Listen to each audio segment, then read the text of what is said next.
Good afternoon, everyone. My name is Leo, and I'm joining you today at this wonderful venue from Aviva.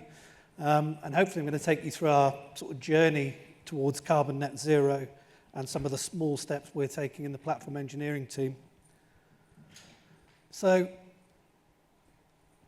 Aviva has already put a pretty good stake in the ground, and it was actually the first major insurer worldwide to kind of aim for net zero by 2040. And this is a really encouraging sign for a business. But actually, I think we'd all probably agree, virtue signaling is very easy, and we probably all do it. But what we need to do really is to start delivering, because our environmental impact is quite significant.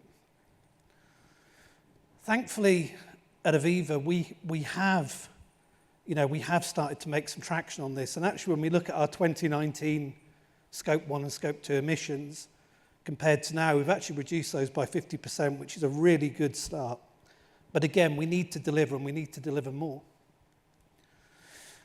And I guess this is probably where the problem begins to really unfold, because the use of the cloud is really beginning to explode. The use of kind of digital technologies is really exploding. The ease of adoption, the disconnect kind of between the builders, the developers, and the billing. And I think given the fact that the environmental impact isn't always innately obvious, over time we really expect the level of waste in that kind of digital world to significantly increase.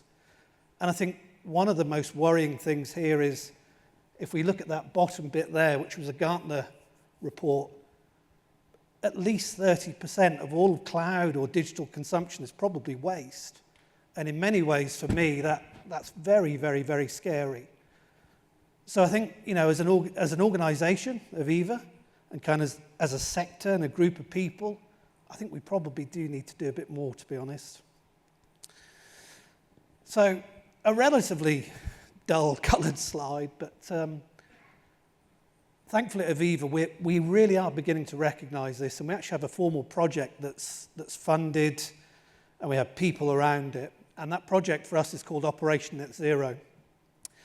And that's going to kind of span right the way across the business, covering everything from kind of procurement to Scope 1, Scope 2, travel, and of course IT. And I'm specifically involved in the IT work stream, and more specifically involved in the cloud aspect of that. Thinking about some of our goals, and maybe if you guys are kind of beginning to embark on some of these sustainability journeys in the cloud yourselves, one of the most important things or mantras that we kind of put forward initially was, we really wanted to always remember that the greenest energy is the energy which we do not use. And that might seem like a bit of a funny statement, because of course, we're all pretty much pre-programmed and conditioned to assume really that green energy is clean energy. Lithium-driven cars are perfect for the world and all of those sorts of things. But inevitably, the greenest, cleanest, best thing to do is not to create it, not to build it, not to launch it if you're not going to use it. And actually, if you are going to use it, make sure it's right size. So that's kind of the thing that we've always put front and center. And without specifically kind of going through all of these here, I think one of the other most important things here is really to think about defining usage and defining waste. And again, that might seem like quite an obvious one, but a GPU system with respect to waste may kind of look completely different to a memory optimized system in terms of waste. So I think you do need that kind of domain knowledge and expertise to really begin to define what waste and usage looks like in your organization, whether it be on-prem, hybrid, or in the cloud. And I think from there, the chap before kind of mentioned it, this is where you can begin to do some of that anomalous detection around waste and usage. And that will really drive some of those, really good benefits for you. I think, again, the big theme that we've kind of heard today is all about engagement, and collaboration and all of those sorts of things. And it's fantastic to kind of see that echoed right the way throughout every one of the presentations today. All of this kind of sustainability stuff really it can be quite contentious. Tempers can flare slightly sometimes. But inevitably, there is a huge amount of intelligence in this sector. But I think everyone is going to have to kind of come together to share ideas and to collaborate to really improve that kind of footprint that we leave behind when we kind of launch these digital technologies.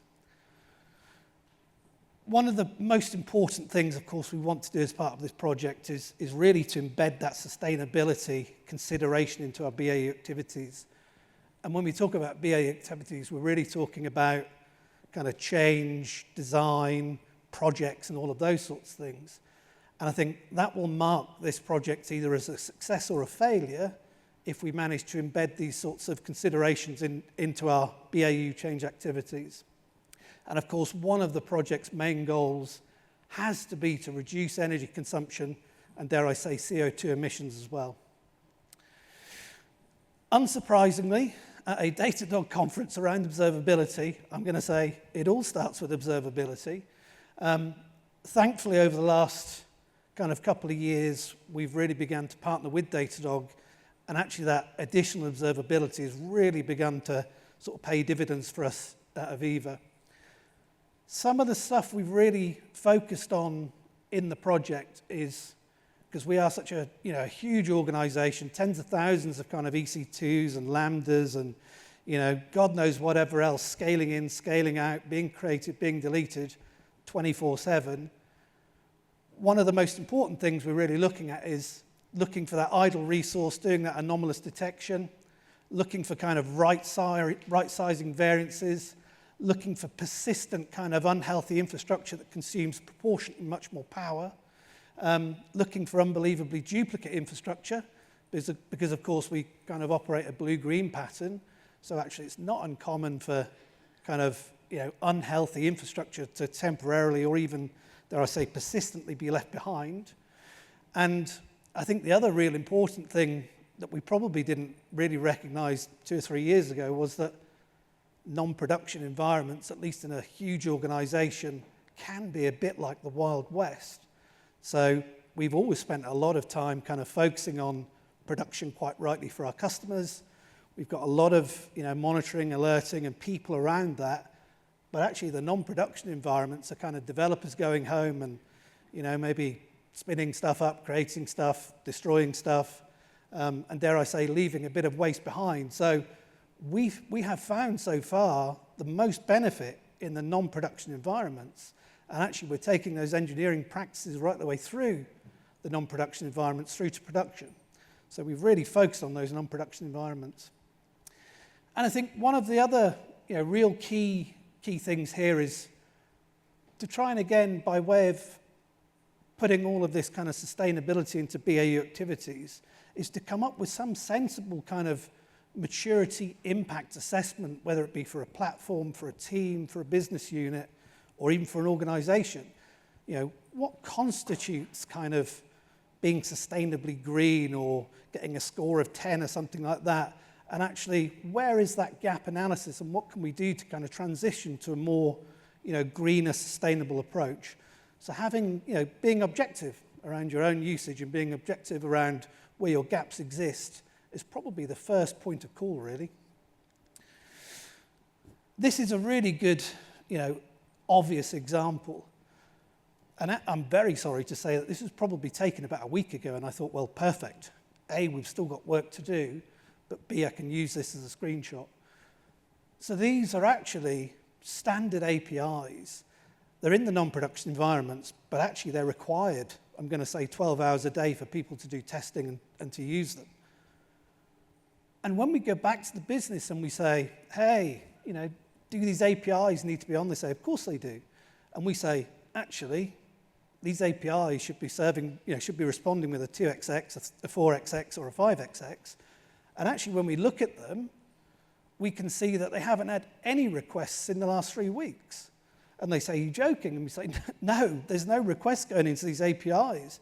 And we say, well, there's probably 42 EC2s backing onto this.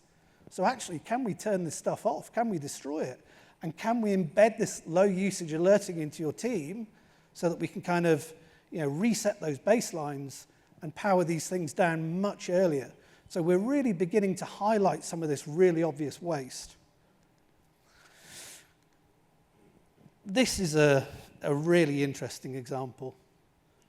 So again, back to that kind of anomalous detection that Nils mentioned a moment ago, one of the things that we really began to get some insight around about a year ago was, I'm going to say, ASG instance termination rates. And it became quite clear quite quickly that there are a lot of persistent, unhealthy ASGs or EC2s that were kind of sticking in that state for some time, I'm going to say it, weeks at a time. So this is the ELB health check, marking a target as unhealthy, terminating it, restarting it 6 minutes later by way of an auto heal, and then terminating it again. And when you look at that sort of behavior, I'm going to say across the environments, across the VPCs, there's at least 250,000 too many instances created per year just in our little environment, just in our area. If we looked across the business, it's probably more like 500,000. And when we look at the energy utilization of this persistent, unhealthy infrastructure, those systems spend the entirety of their lives, 6 minutes, building themselves, launching themselves, and then terminating themselves. What a tragic existence. But actually, the CPU and the memory utilization for that 6 minutes is massively higher compared to what it would be normally. And we can actually say that this is absolutely true waste. There's no benefit to these systems being up in this state whatsoever. And when we look at the cost correlations on top of this for this sort of behavior will stereotypically cost you between 500 and 1,000% more in the cloud. So actually, we need to get on top of this stuff much quicker than we ever have done before. And thankfully, we are beginning to do that.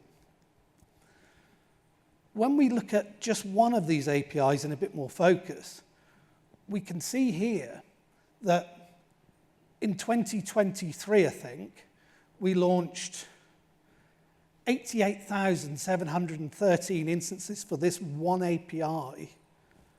And that's terrible, really, when I think about it, because at least 80,000 of those were of no use whatsoever. And you can see that the cost was about $10,500, and the CPU utilization on average was about 25%, but there was no use to any of that stuff at all. It didn't serve any purpose. It was complete waste. And this is one API across thousands. But then we kind of get the blue bit at the top, and we look at how we've really begun to interject some of this additional monitoring, alerting, and observability, and you can see that we've managed to reduce that excess unhealthy instance count by about 96%. We've reduced the cost by 85%, and we've also reduced the CPU utilization as well by about 65%. And I'm going to be honest and say I think we've significantly increased the security posture as well, because of course there's no better place to hide than in chaos. So actually, this has massive sort of benefits for the business. This is another really good example as well. So much of our estate really relies on, rightly or wrongly, Jenkins and kind of ADO automation to scale services in and out. And to be frank and honest, I don't think we had enough observability, monitoring, alerting around those Jenkins jobs, probably until about a year ago. And it wasn't until we really started tracking the status of our Jenkins pipelines and looking for, I'm going to say, result equals failure, so to speak, we began to notice that a lot of our downsize automation, which terminates our EC2s in the evening, was actually failing. And then when we did that root cause analysis, it was because we didn't necessarily have enough temporary storage, if you like, on the EBS volumes in the Jenkins Workday on those boxes. So working with our wonderful cloud colleagues, who I think are probably here today, thank you guys, we managed to very quickly, easily resolve this, which meant that just in that one example, we're able to reduce our instance uptime hours across this particular space by at least 8,000 hours per month. And it reduced our AWS costs by about £1,000 a month just in this space as well. And we modeled and anticipated that this would save about 70 kilowatt hours of energy. So not an insignificant amount of benefit. This is a really, again, another interesting one, at least for me. I came down today on the train and I looked up and the sky was beautifully blue and I thought, wow, this is fantastic. And I kind of looked down and I saw some wonderful pieces of water and buzzards and birds, and I thought, this is fantastic. It's great to be out of the office. It's great to be on the way to London. And then I looked right down beside the tracks and I looked in the fields and I thought, my God, the amount of waste we chuck, the amount of litter that we see everywhere now is incredible. And I'm going to be honest and say, are we beginning to do this in the cloud? Are we beginning to do this in our digital environments? I'm going to be honest and say, I think we probably are. So one of the big things that we're beginning to put in at Aviva as well is, I'm going to say, litter picking in the cloud. And we kind of do give you the grabby sticks and all of those sorts of things. We give you the dashboards. We give you the monitoring. We give you the alerting. And that enables teams really to begin to do their own litter picking in their own environments so that we can kind of see the duplication, we can see the excess unhealthy instance creation, we can see, right-sizing deviations, and we can kind of alert and flag this to teams and say, you may wish to consider to have a look at this. There might be potential for optimization. So that's one of the big things we're doing at the moment. It's kind of that daily waste tracking and daily litter picking in the cloud. Thankfully, all of this hard work, all of this engagement, all of these dashboards and monitoring, alerting, and of course our investment in Datadog is really beginning to, dare I say, give us something back, give the planet something back. We anticipate that just in our area, and there are many other areas across Aviva that are doing equally as good a work as we are, but just in our area, we anticipate that we've reduced our monthly energy usage by about 3 megawatt hours, which is equivalent to about 10 UK households. Not an insignificant amount. And actually, we validated that this litter picking, this approach, has reduced our AWS bill by about £350,000 a year as well. So, it's not just kind of greenwashing. There is real tangible benefit to doing this stuff. Takeaways. It genuinely does start with observability. I think you do have to have a really decent, granular view of your environments, particularly if you're at scale. And you do need to engage and collaborate and bring those domain experts into that conversation to begin to tease out what waste and what usage looks like.